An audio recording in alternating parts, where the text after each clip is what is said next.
morning and thank you very much for joining us. I am Yori Folari. Happy May 1st, Labor Day. It's going to be Labor Day right through, so we'll just take an hour out to sort of look at other matters. And of course, we'll go quickly back into labor. Okay then, my guest this morning, first of all, well, actually I was going to tell you that all the rage, so to speak, is Zainab. Zainab Habib Aliyu, snatched from the jaws of death in Saudi Arabia. By now, everybody knows the story. The 22-year-old Matamastule University undergraduate, after 4 months in detention in Saudi Arabia on suspicion of drug trafficking, has been released to the consulate, Nigerian consulate in Saudi Arabia yesterday. First of all, actually, Dr. Amadili Boyo is here. He's back today. And we also have a legal practitioner, international lawyer, in fact. Thank you very much for coming on. Yes, thank you for welcoming. Indeed, I appreciate you. Now, two aspects of this, the way we're looking at it. It was no small feat. It was no small feat that this girl, this young lady, we have her back. The Saudi Arabian authorities, according to reports, why is probably the question that a lot of people will ask, but, you know, summarizing it, number one, incontrovertible evidence that she was not aware of the luggage bearing her name. The Nigerian government provided incontrovertible proof of that. And secondly, PMB's reputation. Apparently, he has a colossal reputation in Saudi Arabia, and the officials there are sure that they are sure that President Muhammadu Buhari would not have intervened at all if there was any doubt in his mind. So, well, there's also that as well. Multiple layers of interrogation over the past 4 months has convinced the Saudi officials themselves that the young lady knows absolutely nothing out of it. And then the prompt arrest of the culprits, the bad guys, who, yes, in Nigeria, in the Malam Aminu Kano International Airport in Kano, they apprehended those guys. All of these were taken into consideration by the Saudis, and especially as those ones didn't even deny what they had done. Okay. Now, what I wanted to ask is that, yeah, all of that has happened. But, and by the way, according to, Abike Dabiri, the senior special assistant to the president on diaspora matters, when the president got to hear about this 2 weeks ago, he directed the Attorney General of the Federation to get on it, build a case to get the release of this girl.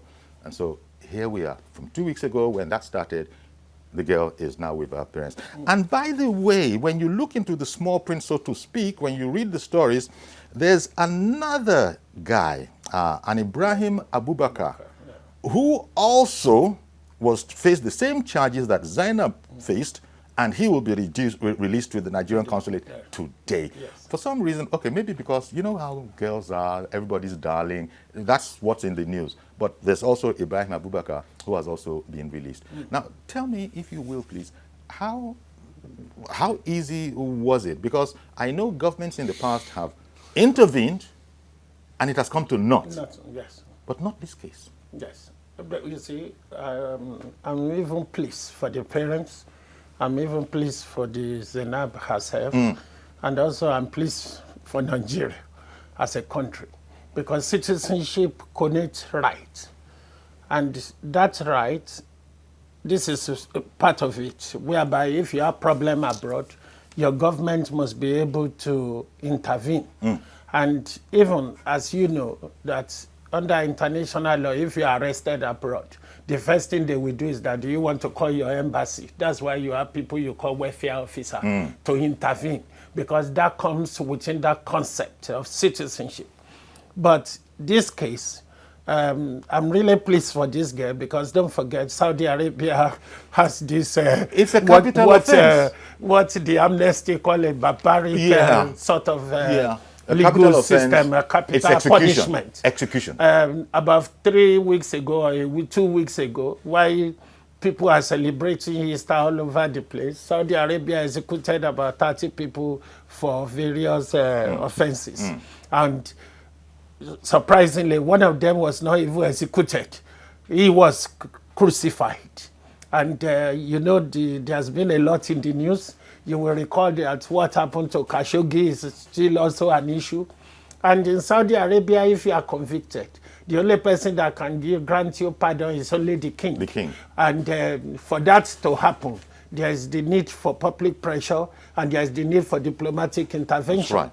And I think it's also important to say at this stage that she didn't actually come to trial. That is one important thing in this case. She has not been convicted. But the scenario, taking account, if not because of this intervention, it is more than likely she's going to be convicted anyway, because number one, we have seen a luggage and there is a tag which associates you with this.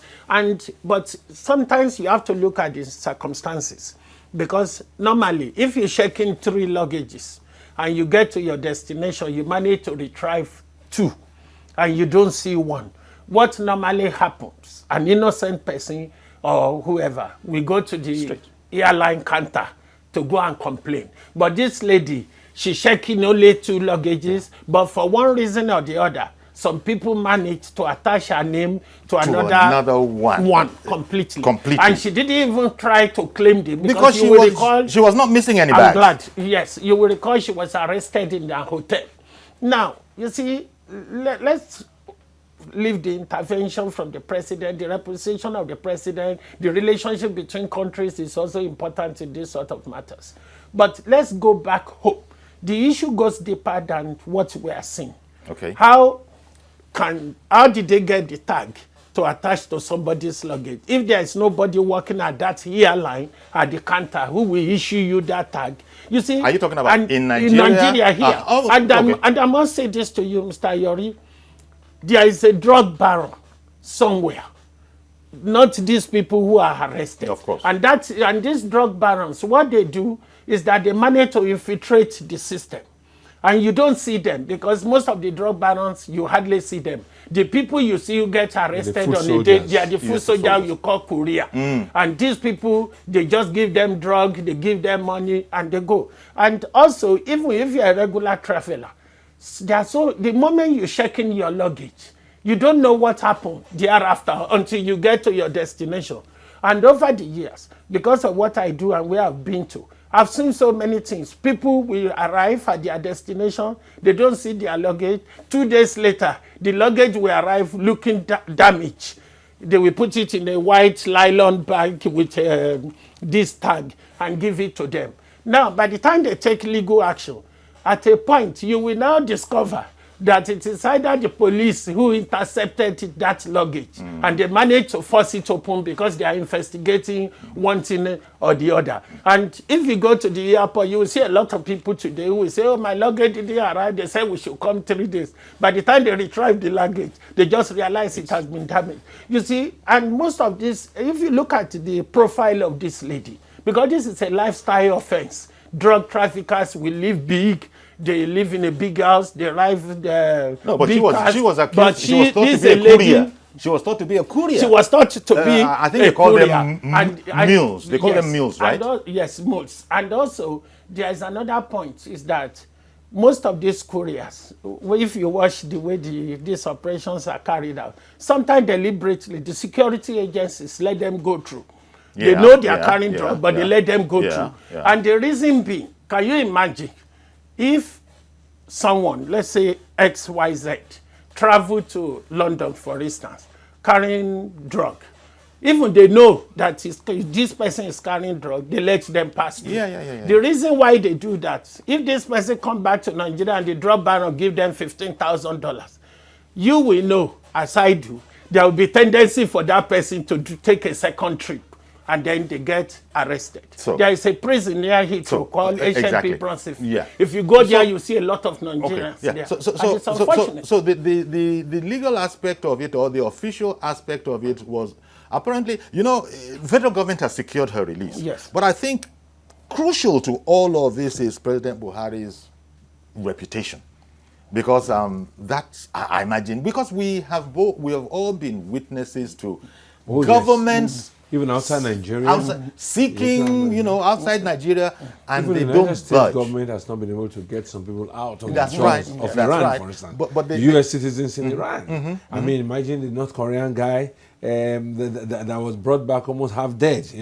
But reportedly, the Saudi officials are convinced that if this girl had even the slightest shade on her, the reasoning is that President Buhari would not have come into it at all. He would have left her to her fate. So that the man they knew that the man indeed is interested in the case. So she, quite frankly, among the reasons she was snatched from the yard. I think local investigations at Aminu Kano International Airport that also implicated those guys who put it in. And the fact that those guys were able to apprehend them. They were able to, not just apprehended, they accepted guilt. And then they accepted guilt. So, and once you're able to find out, and maybe they had CCTV camera footages a lot of stuff that showed that, and then you call the Saudi ambassador to Nigeria.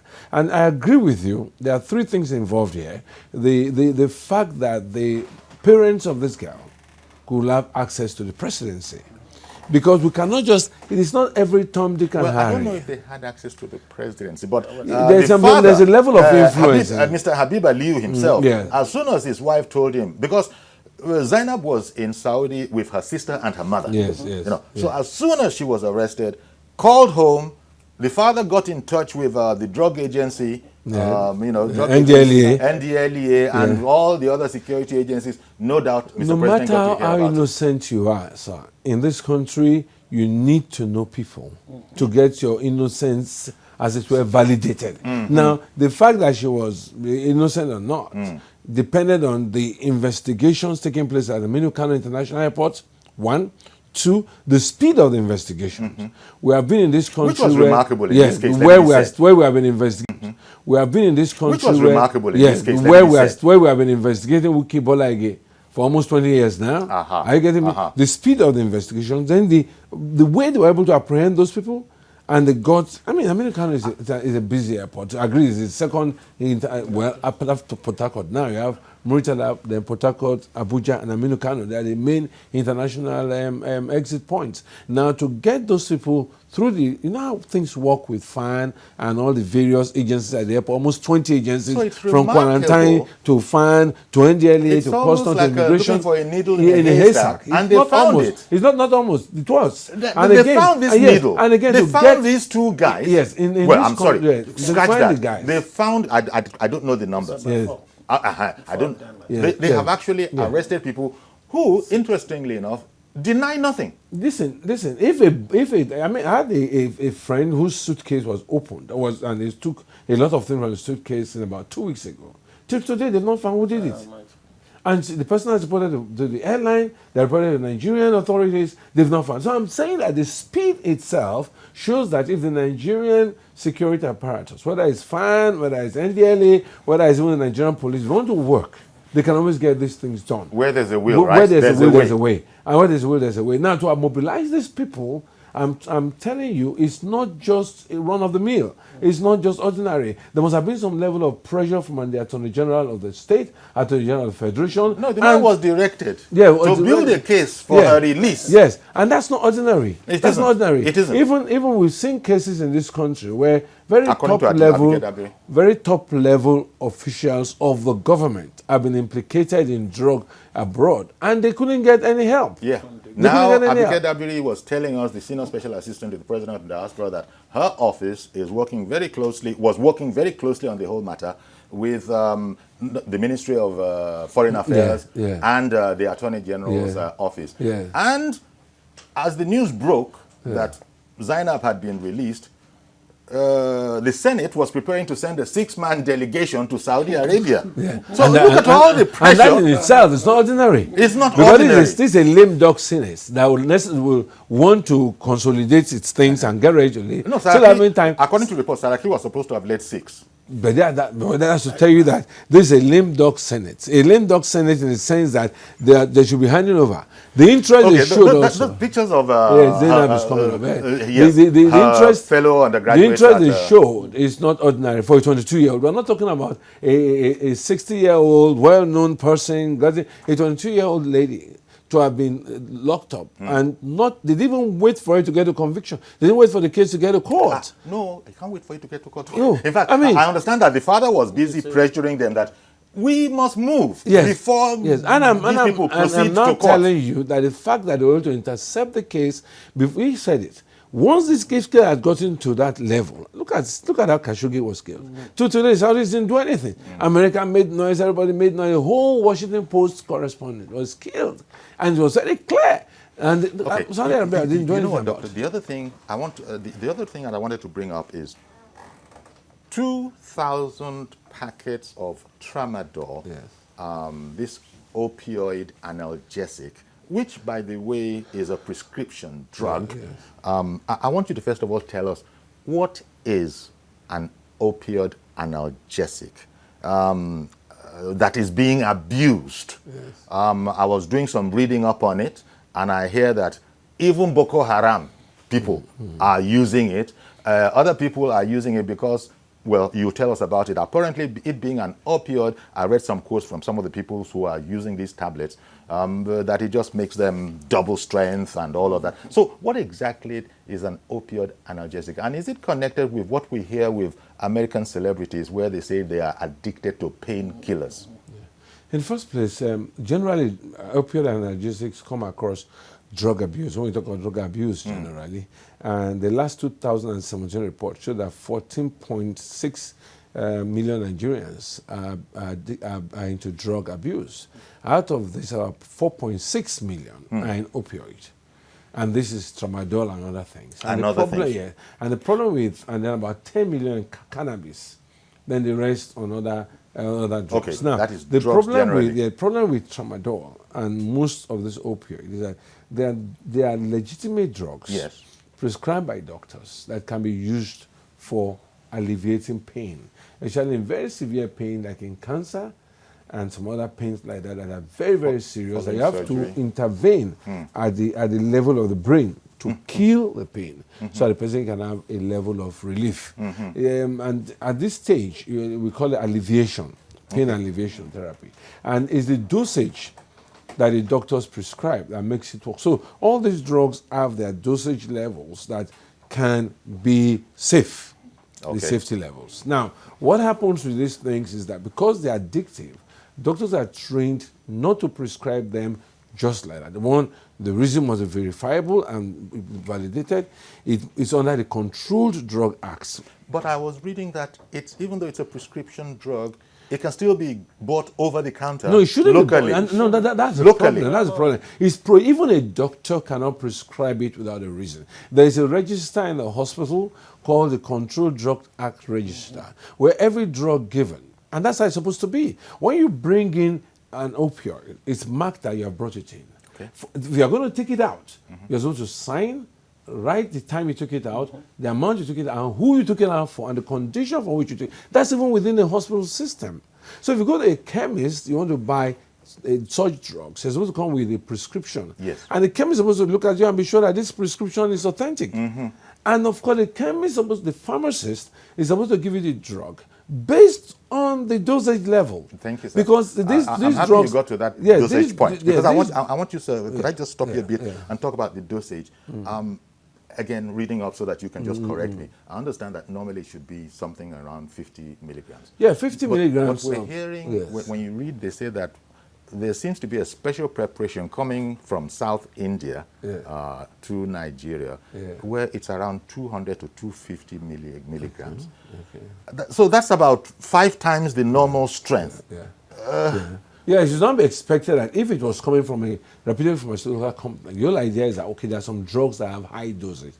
You can break them down. You can cut them. You can do things. But the point is, like everything Nigerian, the problem starts with the fact that you can buy anything over the counter in this country, from anti-cancer drugs to opiates to anything over the counter because of regulations.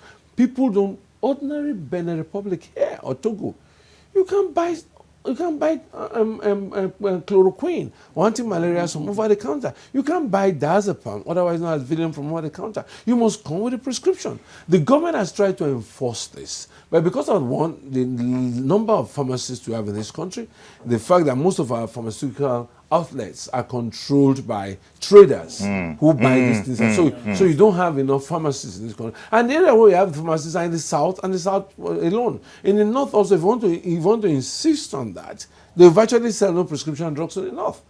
Because you have a vast area of land where you don't even have one pharmacist in a whole local government area. So the government has to put its foot down to say, look, if you're going to have this, it can only be prescribed by a pharmacist. And you must go, it can only be dispensed by a pharmacist. Haven't been prescribed by a doctor. And the reason for the prescription was made clear.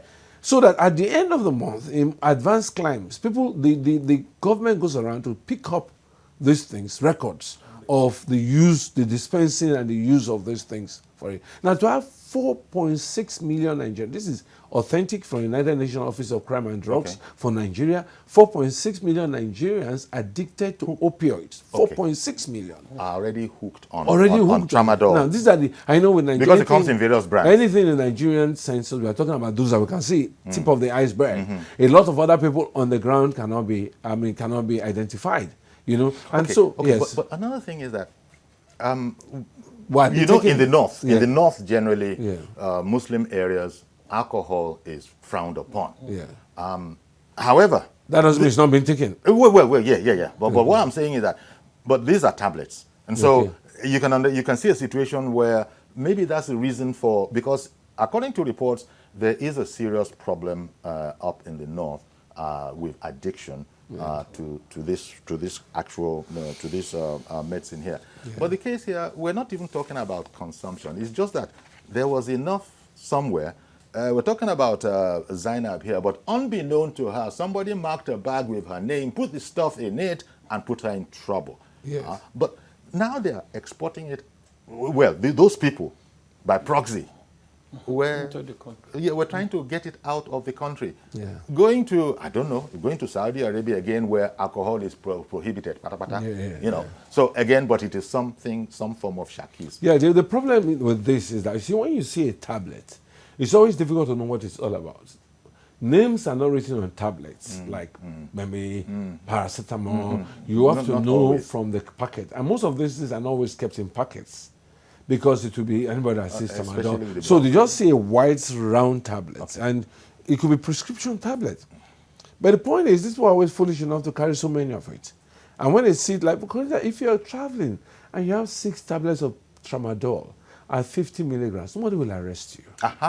Nobody will arrest you for taking 6 tablets of Tramadol. 10 and again, you explain to them what you're taking it for. But nobody will arrest 50 milligrams of it. Can't kill you. Yes. It can't kill. In fact, most people that take Tramadol at medically prescribed doses are always even scared of the feeling like vomiting and all those things. It's not an exciting drug to take. The point is that when you're now taking it at such dosages as to achieve hallucination, feel high, a sense of euphoria. All euphoria and things like that. You now begin to take them at that level, you now get hooked to it. And it's cheap. That's the other thing. It is cheap in Nigeria. Yeah. I understand. Because it's coming in from India, Yeah. from other East Asian countries, Far East. It's coming in from there. And people are bringing it from there. Just like codeine. Like codeine. Yes. Codeine is also coming in from there because there are lapses, and they are very lax in control. So traders are the ones, not pharmacists, bringing these things in for medical use. But traders are bringing them in. codeine-based drugs, especially cough syrup, has been banned in Nigeria and many other countries, right? You still see them everywhere. You see, things are banned, but you still see them everywhere. It's not like saying cannabis, Indian hemp is banned, but they are smoking Indian hemp everywhere. It's like saying that prostitution is banned, there are prostitutes everywhere. So the point is enforcing the law is different from making the law. And so when the law is not enforced, people tend to get it. And as I said before, unlike Indian hemp, they can perceive the odor, you can see where it is being sold. With Tramadol, you just have it. Do you know what these boys do? They get a Tramadol, like 10, 15 tablets, crush them, put it inside a bottle of soft drinks, and then they drink it. they don't take tramadol and put it in the house. A parent doesn't come and see tramadol on the table. It is concealed in soft drinks, and you now take it. At times they add other things. So you can actually hide it in plain sight. Yeah, you can hide it in plain sight. It doesn't look like it. Unlike India hemp. It's highly dangerous, is the point. And very much so. I asked the question at the beginning, Doctor. We hear of, especially abroad, stars being addicted to painkillers. The late Michael Jackson, that was one of his problems. So is this the kind of thing we're talking about, that people becoming addicted to painkillers? Is it because of the opioid content? Which is highly addictive. But we also have aphrodisiacs. There are also all kinds of speed drugs, they call them. I thought that's a different matter. Anyway, there are also all kinds of speed amphetamines and all kinds of speed drugs that are. So all of this that we're talking about, I just wanted us to sort of understand what exactly is it that they said was in Zainab's bag that was not really her bag. They claimed it was tramadol. They claim it was 2,000 packets of tramadol. Yes. And don't forget, when tramadol gets to countries where restrictions are very high, very tight, they become very expensive. Of course. They become in dirhams or US dollars. Because you can't find tramadol. You see, those countries, if ordinarily, I say Ghana here, you can't go to Ghana and buy these things across the counter without prescription. Whereas, so if I take Ampiclox, for instance, today, from Nigeria to Ghana. That's an antibiotic, right? Yes. From Nigeria to Ghana, I will sell it at a higher rate because you can't buy it across the counter without prescription. But in Nigeria, yes, somebody just says, give me 4 tablets of Ampiclox, 4 tablets of Flagyl, 4 tablets of this, and they call it mix. The chemist just mixes it up and gives you 16, and you take them at once. If you ask the average Nigerian today, I'll give you an example of a simple drug like Indoseed, which is an anti-inflammatory agent. Nigerians now used to kill rats. So if you ask a Nigerian what's Indoseed for, we tell it's a rat killer. But it was never made for rats. And that's because it's available, and that's what it's used for. Hopefully for the millions and millions and millions of Nigerians that don't, first of all, know what tramadol is, I just sort of wanted to find out from you what exactly it is that they have now gone and put in a bag and then put Zainab's name on the bag that she didn't know she had, so she was not looking, so she didn't report any bag missing, and then they came knocking on her door. Yes. Are you so? He says, yes, I am. The mother answered, the girl answered, and then you're going to have to come with us. Yeah. And that's where she found out that she had a phantom bag. Let's reflect on what is said, which is very important. If you are going to the airport and you are checking any baggage, you count your baggage.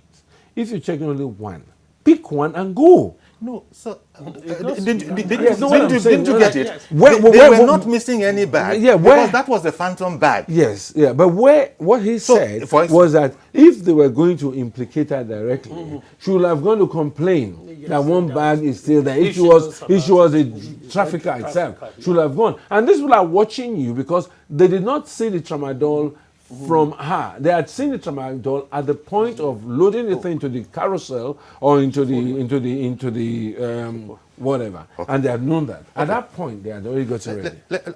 We got to take a break now, and then we'll come back. But I'm sorry. You know, I told you yesterday about Airtel. It's still on.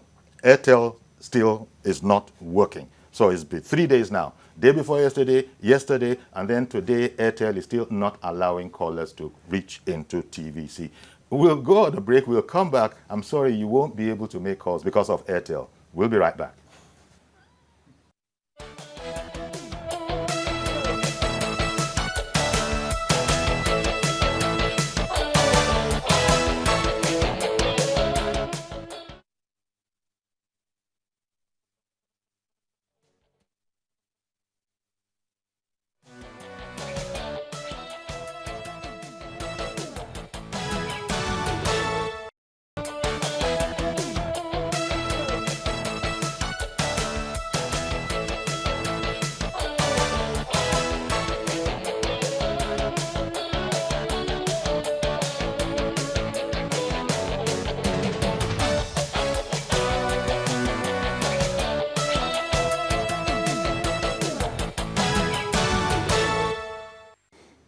Okay, welcome back. And, you know, all Nigeria is celebrating 22-year-old Zainab Aliyu, who, as we put it, has been snatched from the jaws of death because everybody rallied around. You saw pictures earlier, her fellow undergraduates at the Maitama University did a peaceful, and there she, well, there, yeah, there, you know, you saw her.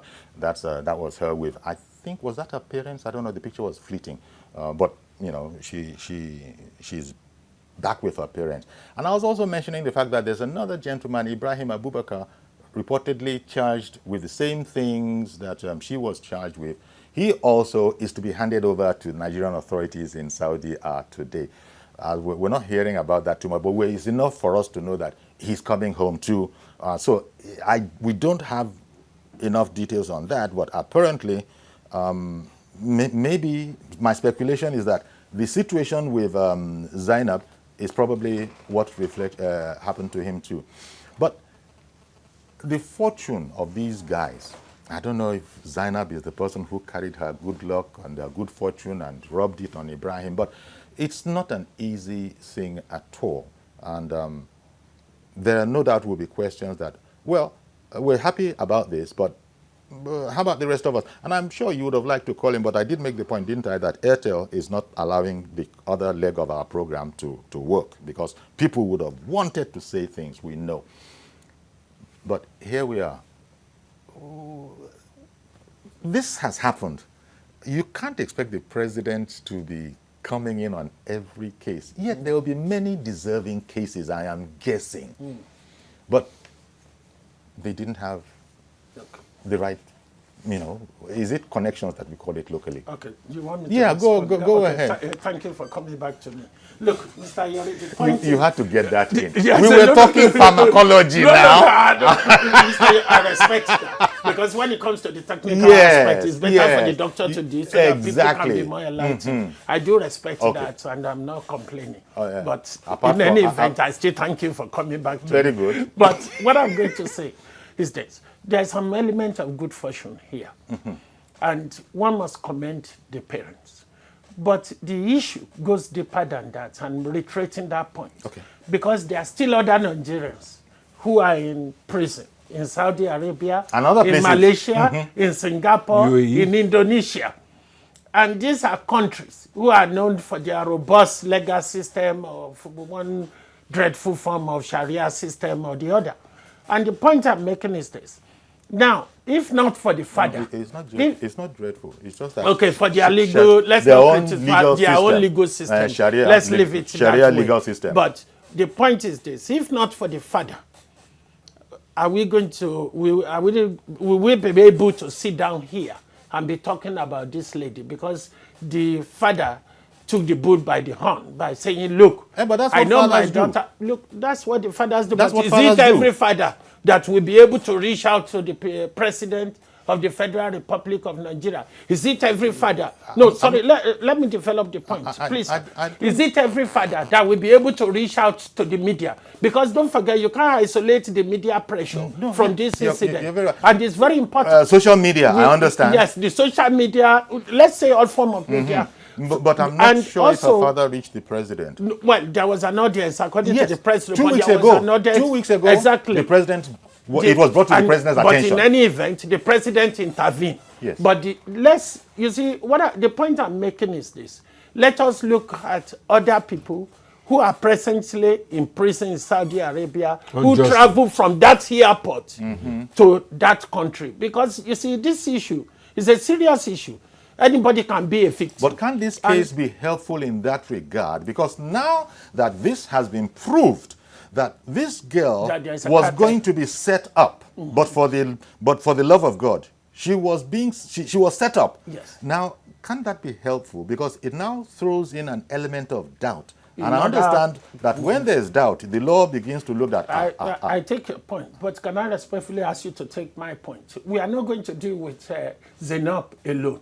There are other people who are victims of these people who are arrested in Nigeria, who are languishing in various prisons all over the world. And the point is this, even for those of us, those who are regular traveler, this is the time to be very careful. Okay. In fact, I'm being told that Zainab's father is a member of the Nigerian Guild of Editors. And so because of that would have some pull. That would have some pull. That pulls some weight as well. And also, anytime we are traveling, there's this question: Did you pack your luggage yourself? Yes. Did yes. somebody give you something to carry? They normally ask. I don't know nowadays. Maybe they still ask, they they ask you that. Why are they asking you that question? It's just to put you on alert. Yes. That you have to be very careful, and if anything is found in your luggage, you are going to be responsible. But that is you know, there's a difference in this case, sir, unless I am mistaken. If there were 5 bags, what I'm saying is that they packed 5 bags. The family packed 5 bags. Yes. So they saw their 5 bags. They took the 5 bags home. Yes. There's a 6th bag that was unknown to them her, that some bad guys had attached her name to. It was that name that the authorities came and said, "Are you the owner of this name? Do you bear this name?" Says yes. Come along with us. But that, so you can see, sir, that that's different. I understand the difference, and I think I've talked about that. But the point is that doesn't take away the fact that we all need to be very careful and be very alert. Of course and not. Look, Mr. Yori, if you see the activity, if you monitor the activities of these drug dealers, you can even go you lodge in a highbrow hotel, and they want to send a drug to Nigeria or wherever. They can come and start a conversation with you innocently, and then you are discussing with them, because of who you are, and then in the process, even with respect to you, because you are a public figure, people see you on television every day. A drug dealer might think that, this one will pass through the airport without much problem because people recognize him. So what they will try and do is to try and befriend you, because that will give them an opportunity. And if you see them, they go to all these highbrow hotels and they try and start a conversation. And what they do is that I have a puzzle for my sister. Can you help me take it along? People are constantly being warned. So people need to be very careful. In fact, when you are traveling, and make sure at the end of the day, nobody give you, and even it could be member of your own household. On one of our earlier programs this morning, Razak Olokoba has said that he himself was in Saudi Arabia and was a victim of this, helping some elderly woman out, but it was cola nuts. But cola nuts has been banned in Saudi Arabia, and as far as they're concerned, it's drug. But people came, and so he has also given this warning that you have given. Say you don't help out any old house. So, but yes. It's also good to note this that we don't just talk about the whole process of drug traffickers, couriers, but we should also talk about the handlers at the airport. There must be a way in which people should be held responsible. I mean, the security system behind the counter, through in those days, you had to open your baggage by the NDLA to check now. Now your baggage goes through and it is checked inside, in the back offices, before the baggage is kept into the is thrown into the plane. So this process of passing on the conveyor belt through like that, we need the government not just to pick up those people that went to add another living. How did they pass through the various checkpoints? How did they get their on-duty card? On-duty card. I would suggest, Doctor, don't bother, because why did I say that? The federal authorities have found the people who did it. I'm talking about preventing it in the future. There's a need. No, there's and I'm surprised that they found this needle in a haystack. Two, they did not deny. Because somebody that they knew was involved. We don't need to know somebody for this thing to be taken care of. There must be a foolproof system that if you get to the airport, you can't pass particular level. There's high level of security. But you just said it. Listen, it's not just about Tramadol. All sorts of things are banned. About Tramadol. All sorts of things are banned, but they still happen. In Murtala Mohammed International Airport are frequently opened. Things are stolen, money is removed. That is commonplace. This is these little loopholes that give room for the big ones to happen. If something can go wrong, something will one day go wrong. Murphy's Law. So we need to continue to find out that we should be tightening every screw in that place. The people foolishly, I would imagine, I'm just speculating now, the bad guys, foolishly would have looked at that 22-year-old undergraduate, looked at her innocence and said, this one will pass. Nobody's going to suspect this one. I'm just guessing. Why would you go and put her own name? How did Tramadol get into the inner sanctuaries of the airport? And that's what they're investigating now. But it's happening everywhere. It's not only here. This is not the first time people have been caught with cocaine. This is not the first time people have been caught with heroin. This is not the first time people have been caught with all kinds of things in Nigeria. Yes. And most times they are not caught in Nigeria again. It's always a problem for people to be caught outside. They should be caught inside this country. Yeah. Anytime they are caught outside this country, it shows that there's a problem within the system in this country. And I think,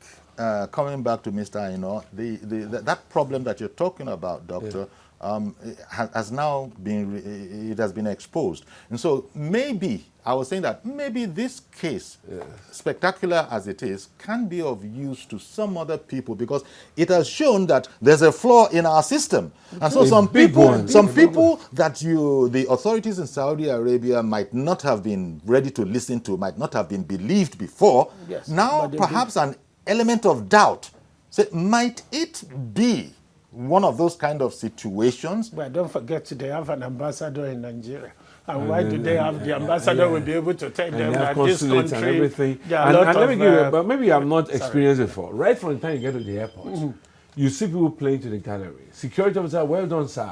How are you, sir? Do you have anything for us, sir? Do you have anything? If you can take, why are they greeting you and collecting money? Why should a policeman collect money at the airport from you? Why should somebody always follow you around begging for money? Immigration will beg for money, police will beg for money, NDLA will beg for money. If you can beg for money, then you are culpable. All of this, you're saying that you're suggesting that all of these aberrations is probably what led to the gap that allowed some guys to go and drop a bag and attach some innocent person's name to the bag. You can't use Tramadol and pass through the various security points at the airport and get to the conveyor belt. Yes. How did you get there? So there's complicity. No doubt. I'm sure that these are things that all our security people will be working on now. But the questions that you are raising. Sorry, Mr. Yori, why are they working on it now? Somebody actually took a bomb and passed through the security ash in this country until the person was caught in America trying to blow up the shoe bomb. The pants. I can't forget the underpants bomber. Yes. He left Nigeria. Why is it that they didn't tighten up the securities apparatus at that particular point in time? And also the way we recruit people to work at the airport is another problem. And there is a question of integrity. Some of these people who work at the airport, what normally happens where I come from is that, where I've been and where I come from, is that normally they put them through what they call integrity test.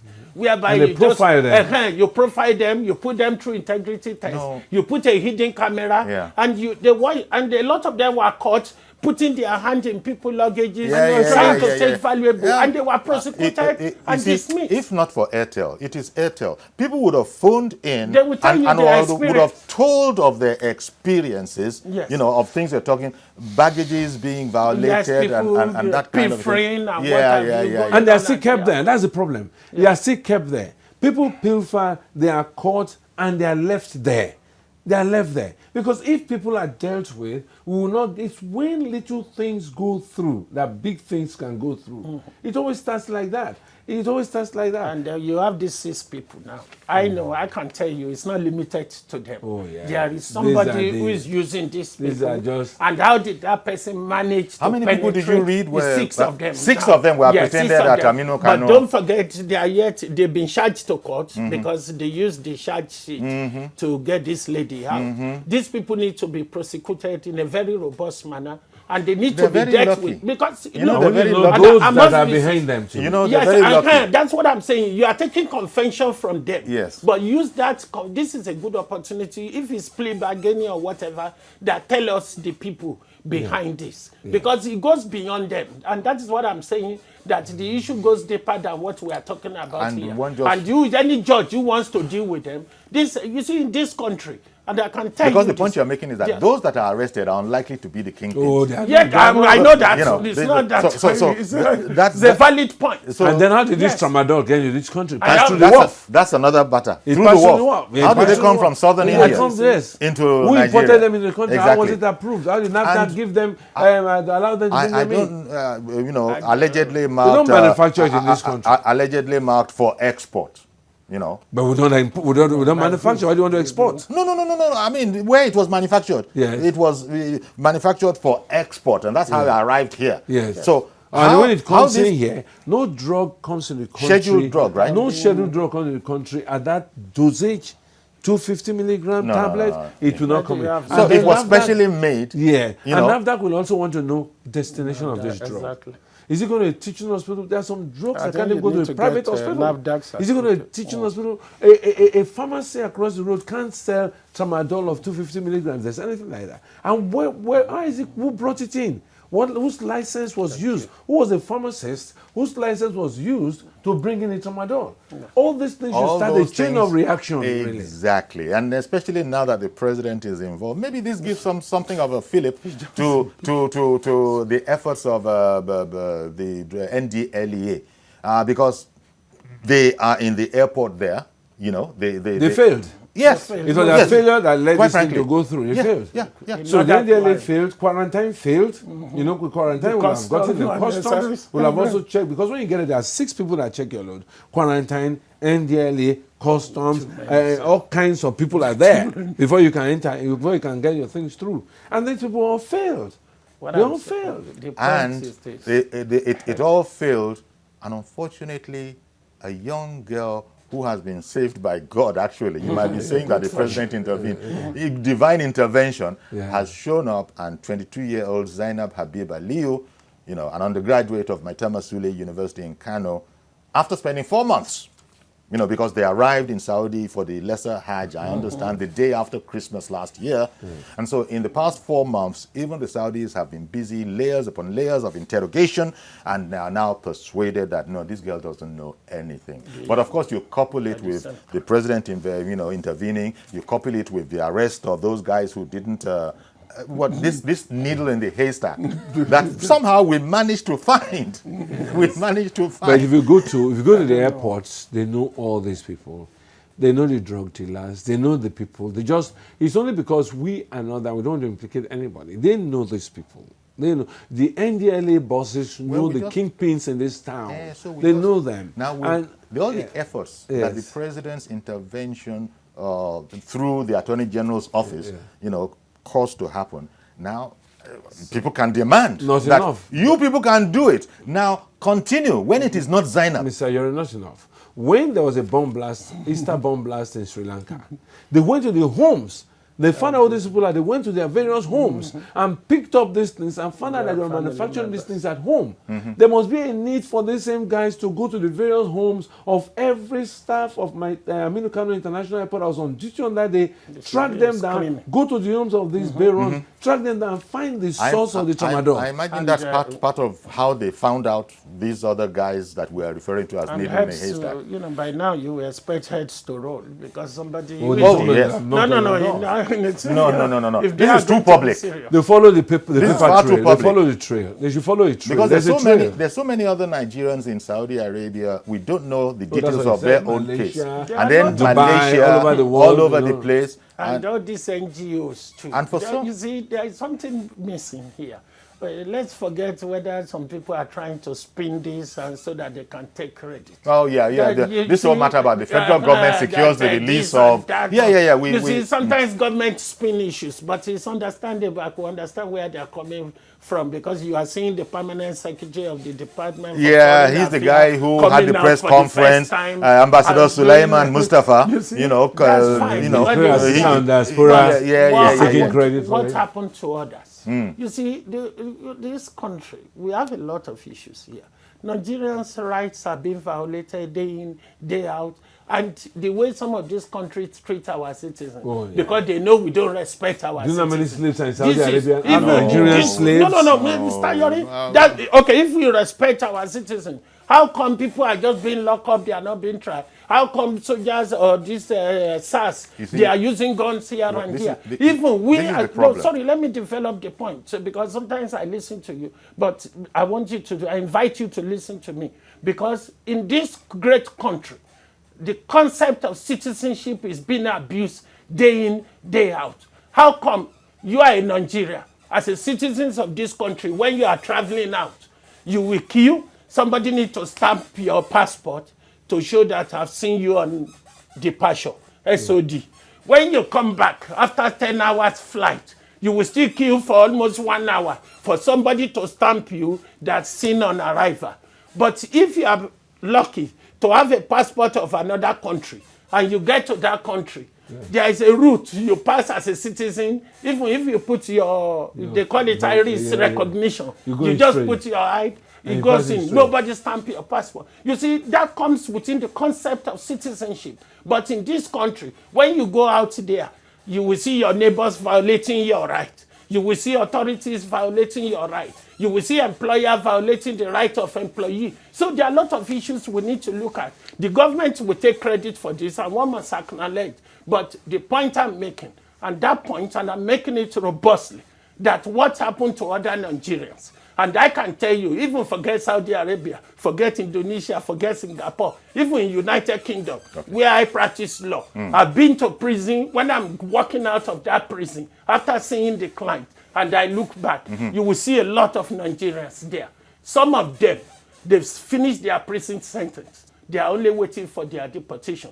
And I will tell you, just for Nigerian embassy or high commission to issue them a travel certificate, they will still spend 1 month in prison, or some stay for 1 year. And let's just be realistic. Renew your passport in the UK. Just renew your passport in the UK alone. Look at the hassle you go through. Do you know the number of Nigerians that are slaves in Libya? Let me invite Mr. Aino to also. Let me invite him to also listen to me. Yes, please. I'll be glad to. After that, I'm going to invite you to listen to me. And then you will also invite me to listen to you. Two of you. Now, I think I hear you and all the points that you made. Indeed, speaking as a patriot, but I think we need to make a distinction, because I hear your pain, but we also need to make a distinction about there are many, unfortunately, there are many other Nigerians that are not doing us proud. I take it. I agree. They are soiling the image. They are soiling the image. And so it's not really fair to now lump all together. So, but I took your point before inviting you to please listen to me too. Yes, that we need to say this, and I'm happy that you concede. Now you want to invite me to listen to me. You want to? Yeah, so going all the way to this, Zainab alone is not a problem. Just in the Republican, Ghana and Libya, if you watch the CNN documentary on freedom, you see many Nigerians that are slaves in Libya. And there have been reports of several Nigerians who are slaves in Saudi Arabia and Dubai. They went there to look for work, and they are said to be eating excreta. And they are said to be being used as animals, as slaves. And they are there. Now, the Nigerian government should take it, as we say, robustly. You take it comprehensively by making sure that Nigerians anywhere under the sun, whether they are guilty or not, the law says they are presumed innocent until found guilty. Now, no Nigerian should be a slave anywhere in the world. And the government should insist on that and make sure that they tell Saudi how many Nigerians are in this country as slaves. We must know them. Okay. Well, thank you very much. We've got to round off at this. And we actually succeeded in this program without Airtel. In spite of Airtel's best efforts, it's a main component. In fact, what is our program without our dear callers from outside there? So Airtel has managed to amend the format of our program by not allowing people to call in, for which we have to apologize. We'll see how it goes by tomorrow. This has been 3 days running. Airtel has failed us. Maybe by tomorrow we'll be back to normal, and then you can call in. But I want to thank you very much, Mr. Femi Aino, international lawyer, and also to thank you, sir, Dr. Modili Bolo, especially telling us about Tramadol and what it is, because people like me didn't know anything about Tramadol before as a narcotic. Well, it's not so much a narcotic, it's an opioid. It's opioid analgesic, which can become very addictive and all of that. Thank you very much, Dr. Amadili Boyo. So now, thank you very much for watching as well. And join us tomorrow for a fresh edition. But of course, Labor Day continues. We just took this hour out to celebrate getting 22-year-old Zainab Habib Aliyu, and for that matter, Ibrahim Abubakar back. So join us tomorrow for a fresh edition. I am Yori Fulani. Bye-bye for now.